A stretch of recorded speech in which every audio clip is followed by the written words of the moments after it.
അപ്പനായിരിക്കുക. എല്ലാം കഴിഞ്ഞ് മാഞ്ഞു പോകുന്ന ഒരു അപ്പൻ ഇമേജ് ഉണ്ടല്ലോ, അതാകുക അത്ര എളുപ്പമല്ല. ഒത്തിരി ഒന്നും സ്നേഹിക്കാൻ വശമില്ലായിരിക്കും, സ്നേഹിക്കപ്പെടുന്നുമില്ലായിരിക്കും അപ്പന്മാര്. അങ്ങനെ ഒരു അപ്പനായിരിക്കുക എളുപ്പമല്ല.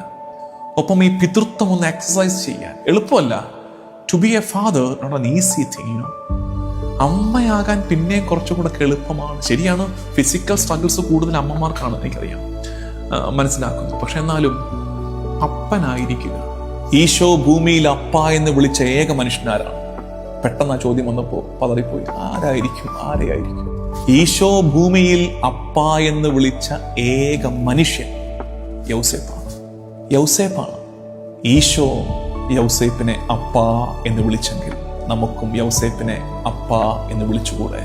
ദൈവത്തിന്റെ പദ്ധതിയിൽ ദൈവപുത്രനായ മിശിഹായിക്ക് ഭൂമിയിൽ ഒരപ്പനെ ആവശ്യമുണ്ടെന്ന് ദൈവത്തിന് മനസ്സിലായി അത് നടപ്പിലാക്കിയെങ്കിൽ, നോർത്തെ, ദൈവപുത്രനായ മിശിഹാ തമ്പുരാന് ഭൂമിയിൽ ഒരപ്പായെ ആവശ്യമുണ്ടെന്ന് ദൈവപിതാവിന് മനസ്സിലായി അത് നടപ്പിലാക്കിയെങ്കിൽ നമുക്കെത്ര അധികമായി അങ്ങനെ ഒരു അപ്പനെ ഭൂമിയിൽ ആവശ്യമുണ്ട്.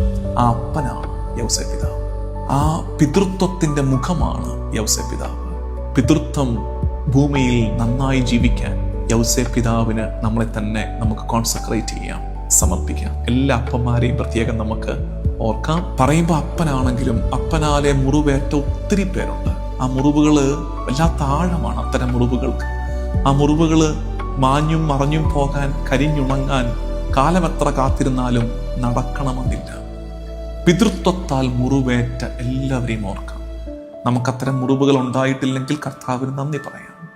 യൗസേപ്പിലൂടെ ദൈവപിതാവിൻ്റെ മുഖം കൂടുതൽ മിഴിവോടെ കാണാൻ ഈശോ ദൈവപിതാവിനെ കണ്ട യൗസേപ്പിൻ്റെ മുഖത്തേക്ക് നോക്കി. ദൈവപിതാവിൻ്റെ മുഖത്തെ ധ്യാനിക്കാൻ നമുക്കൊരുങ്ങാം. വിശുദ്ധ യൗസേപ്പ് പിതാവിനോടുള്ള പ്രാർത്ഥന. പരിശുദ്ധ കന്യകാ മറിയത്തിൻ്റെ നിർമ്മല ഭർത്താവായ വിശുദ്ധ യൗസേപ്പെ, അങ്ങേ പക്കലേക്ക് സംരക്ഷണത്തിനായി ഓടി വന്ന് അങ്ങേ സഹായം തേടി അങ്ങേ മാധ്യസ്ഥ്യം അപേക്ഷിച്ച ആരെയെങ്കിലും അങ്ങ് അവഗണിച്ചതായി കേട്ടിട്ടില്ല എന്നങ്ങ് ഓർക്കണമേ. ഈ വിശ്വാസത്തിൽ ശരണപ്പെട്ട് എൻ്റെ ആത്മീയ പിതാവേ, അങ്ങേ പക്കലേക്ക് ഞാൻ ഓടി അണയുകയും അങ്ങേ സംരക്ഷണം യാചിക്കുകയും ചെയ്യുന്നു. ഓ ദിവ്യരക്ഷകന്റെ വളർത്തുപിതാവേ, എൻ്റെ അപേക്ഷകൾ നിരസിക്കാതെ അങ്ങയുടെ നന്മയാൽ അവയൊക്കെയും കേൾക്കുകയും ഉത്തരമരുളുകയും ചെയ്യണമേ. ആമേൻ.